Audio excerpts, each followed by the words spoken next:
You ever try to outrun your past while holding your child's hand? It's like running with your heart outside your chest. Every step feels like a countdown. Every sound a warning. That morning started like every lie I'd ever told myself. I was fine. Sophie was fine. Our tiny apartment smelled like coffee and toast. Sunlight slipping through cracked blinds, painting gold lines across the floor. For a moment, I believed we were safe, that the worst parts of my story had already been told.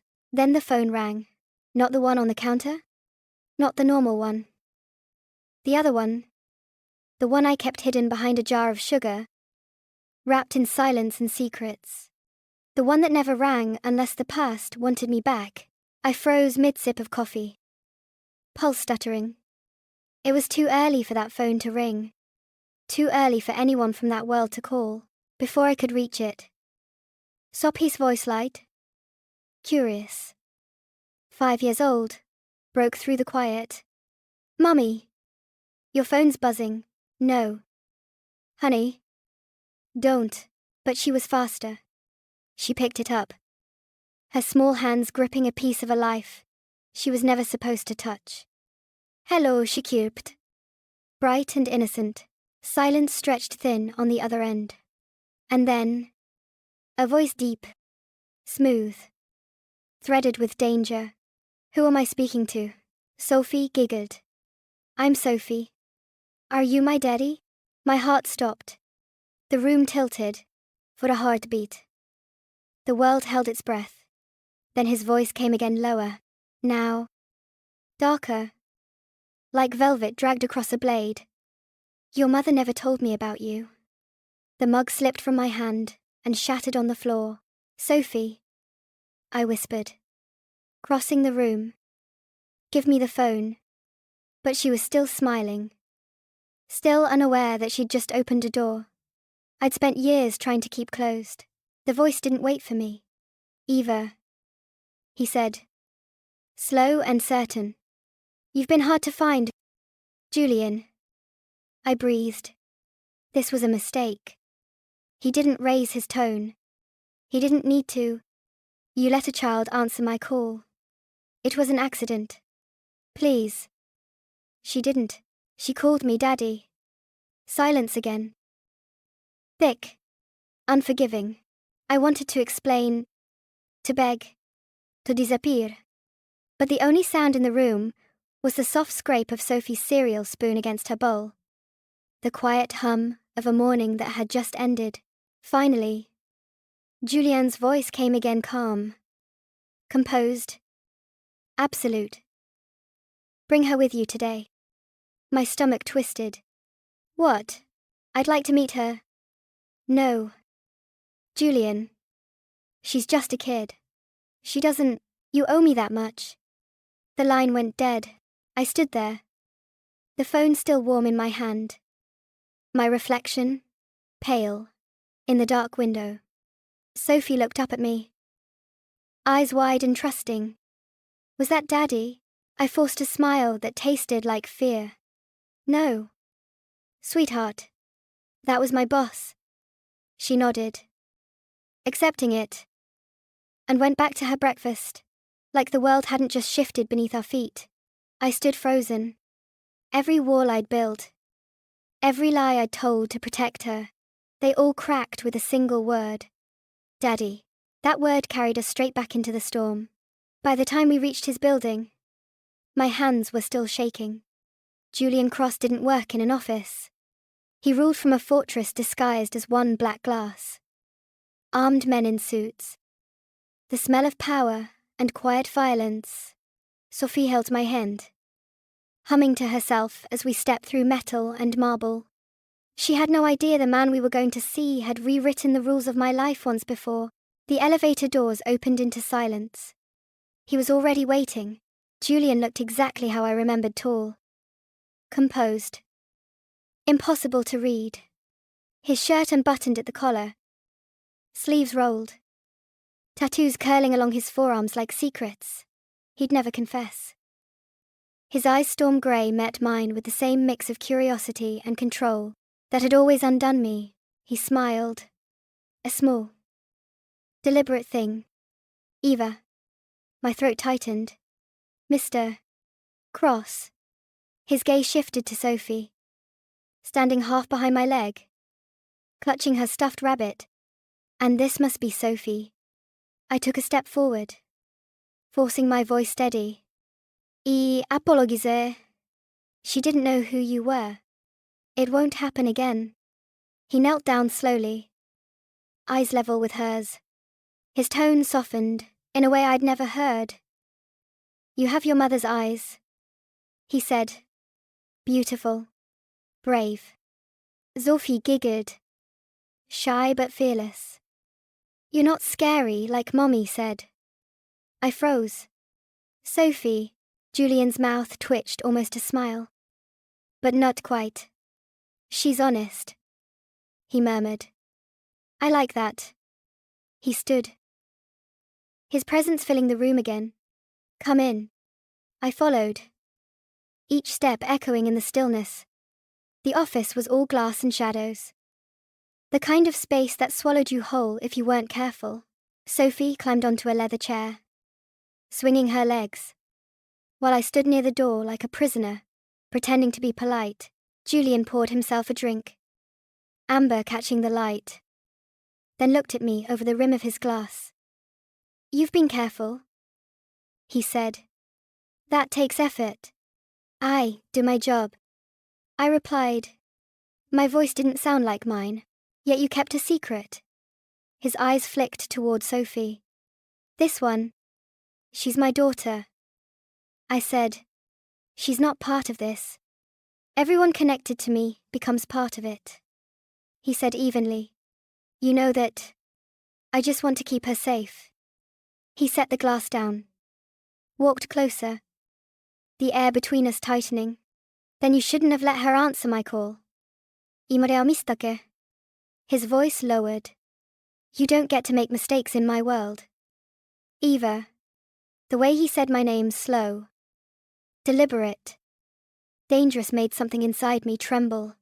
I hated that I could still feel anything at all. I'll fix it, I whispered. You can't, he said. But you can start by telling me who her father is. I froze. He's not in the picture. That's not what I asked. His gaze held mine, until it hurt. It doesn't matter who he was, I said finally. He's gone. Julian studied me for a long, unbearable moment. Then his mouth curved into something that wasn't quite a smile. Then I suppose I'll decide if that's a good thing.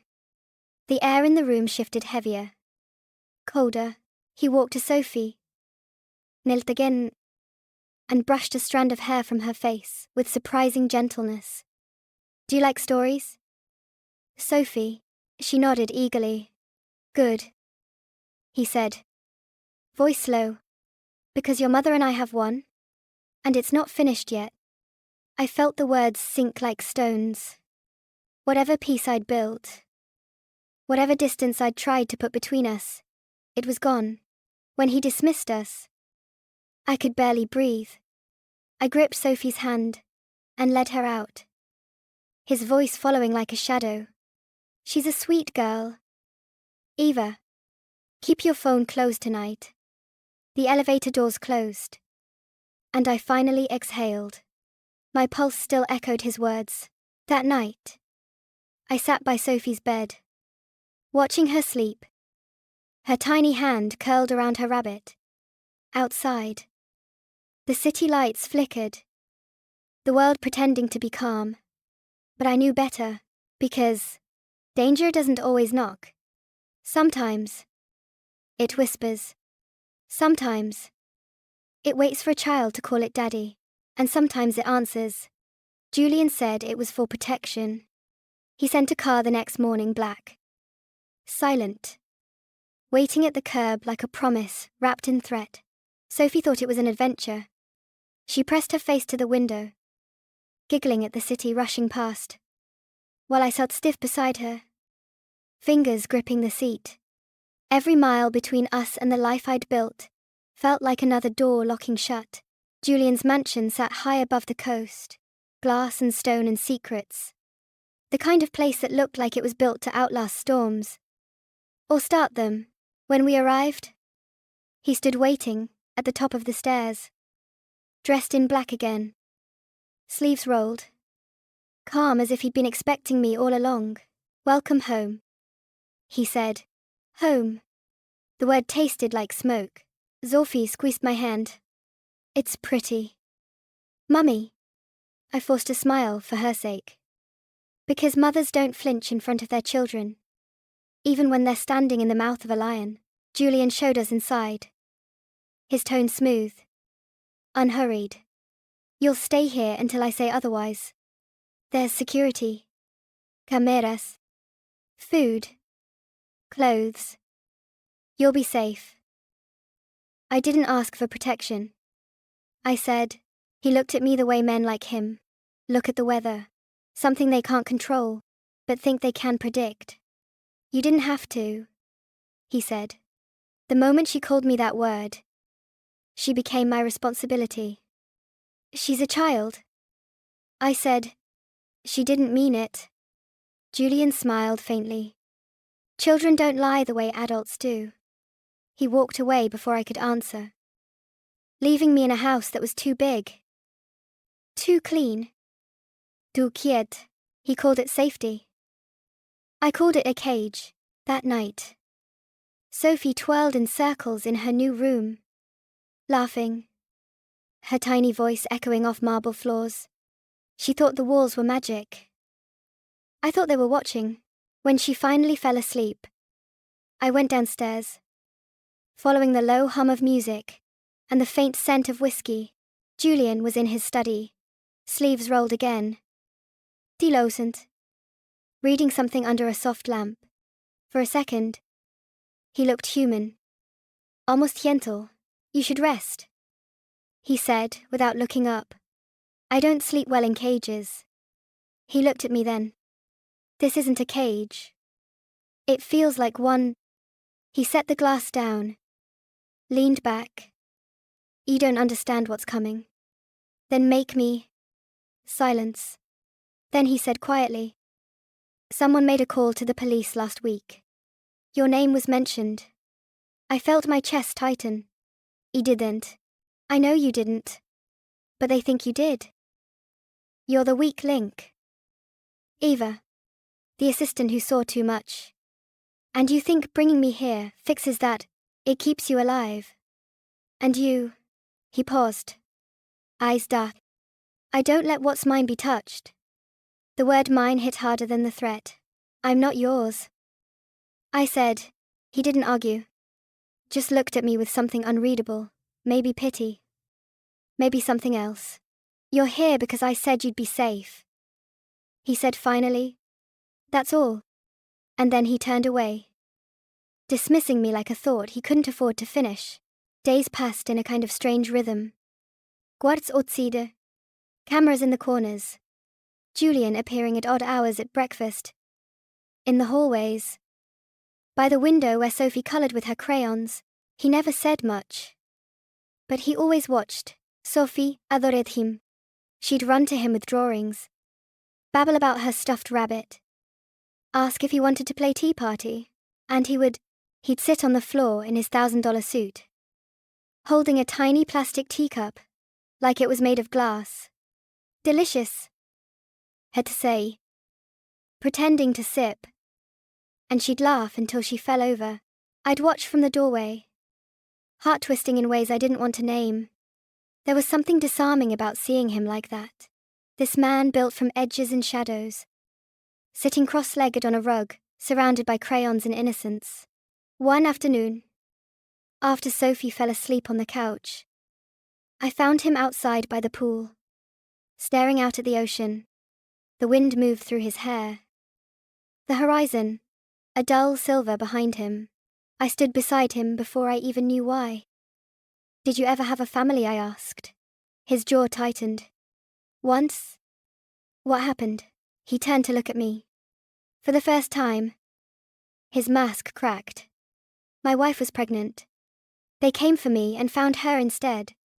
The words fell heavy, like stones into deep water. "I'm sorry."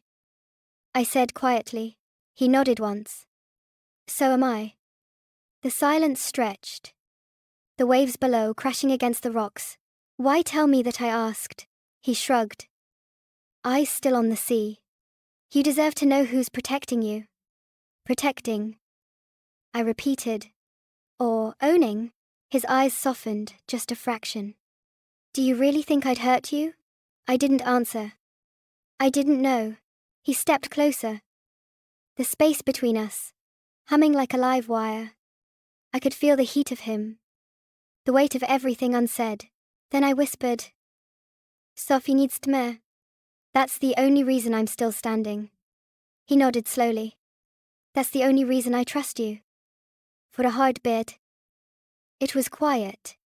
Then Sophie's voice drifted from inside, calling for me, breaking whatever spell had formed. I turned to go, but I could still feel his gaze following me. That night, I found a note slipped under my door. Just 6 words, scrawled in a hand I didn't recognize. He's lying. He's keeping you because of her. My blood went cold. I opened the door, no one there. The hallway was empty. Silent, except for the distant hum of ocean wind. I folded the note, tucked it into my pocket, and lay awake until dawn. When I confronted him the next morning, he was in the kitchen barefoot, shirt unbuttoned, reading something on his phone. He didn't look up when he said, "Who sent the note?" My heart jumped. "You saw it. I see everything," he said simply. "So it's true." I said, "You lied to me. I told you the truth that mattered." "You don't get to decide that," I snapped. He didn't flinch. "You're not ready for the whole picture. Try me," he sighed, set his phone down, and stepped closer. "The man who fathered your daughter," he said. "He's not gone." I felt the air leave my lungs. "No. He's dead." Julian shook his head. "Not anymore. He's working with the same people who want me dead. He knows you're alive. He knows about her." The room spun. Why would he? Because men like him don't lose. Julian said quietly. "And you were the only thing he ever lost." I stumbled back. "You should have told me. You wouldn't have stayed." "Damn right. I wouldn't have it." He took a slow breath. The kind that sounded like control barely holding. "Leaving now isn't an option." I turned toward the hallway, but his voice stopped me cold. "They'll be here tonight." I froze. "What?" "They found the house," he said. "You and Sophie need to stay downstairs." Panic burned through me. "Julian." He reached into his jacket and handed me a small gun. His voice was low, steady. "You'll protect her, if I can't." My hands trembled. "You don't. You don't know." The rest came in flashes. The sound of shouting, boots pounding marble floor, the crack of gunfire splitting the air, Julian pulling me behind him, his hand finding mine for just a moment, grounding. Fierce. Sophie screaming somewhere upstairs. I broke free before anyone could stop me, sprinting through the smoke and chaos, calling her name until my throat burned. I found her crouched behind her bed, clutching her rabbit, tears streaking her cheeks. "It's okay, baby," I whispered. "I've got you." She looked past me, eyes wide. "Mummy." "He's hurt." I turned. Julian stood in the doorway, blood blooming through his shirt, eyes still blazing, with that impossible calm. "Go," he said. "I'm not leaving you. Eva." His voice cracked. "They came for me. Don't let them take what's yours." Then he fell. I grabbed Sophie and ran through glass. Smoke. Shouting. Outside. Headlights cut through the night. I shoved her into the back seat of the waiting car. "Drive." The driver didn't hesitate. Tires screamed against the pavement. Through the rear window, I saw the mansion, his glass fortress, collapse into fire. Flames climbed into the night sky, swallowing everything he'd built, everything we'd been trapped in. Sofia sobbed against my chest. "Mummy," she whispered. "Is Daddy coming too?" My heart broke clean in two. I couldn't answer, because I didn't know. That night, I lay awake in some stranger's house, miles away, listening to Sophie's soft breathing, smelling the smoke still tangled in my hair. Julian's voice echoed in my head, steady, dark, unshakable. "Don't let them take what's yours." He'd kept that promise. He'd saved us. And somewhere between the fire and the silence, I realized something I never wanted to admit. The monster I'd feared most had been the only one standing between me and the dark, and I wasn't sure if that made me grateful or lost. 6 months. That's how long it's been since the fire. 6 months since everything I thought I knew about love, fear, and survival burned away with that glass house. People think healing is peaceful. It isn't. It's surviving the silence. Sophie and I live by the coast, now a small town, where no one knows our names. The ocean hums outside our window, steady and unbothered, like it's been watching women like me forever. The days are quiet. Too quiet sometimes. I found work at a flower shop on Main Street. Roses, lilies, hydrangeas, life in bloom. Arranged and gentle. I like that. Sophie started kindergarten last week. She laughs again. The real kind of laughter that shakes her shoulders. But she still sleeps with that same stuffed rabbit tucked under her chin. Some nights, when the wind rattles the windows, I still wake up expecting to hear sirens or gunfire. But it's just the sea. And the quiet, the kind of quiet that makes you remember. 2 weeks after the fire, a letter appeared under my door. No name. No address.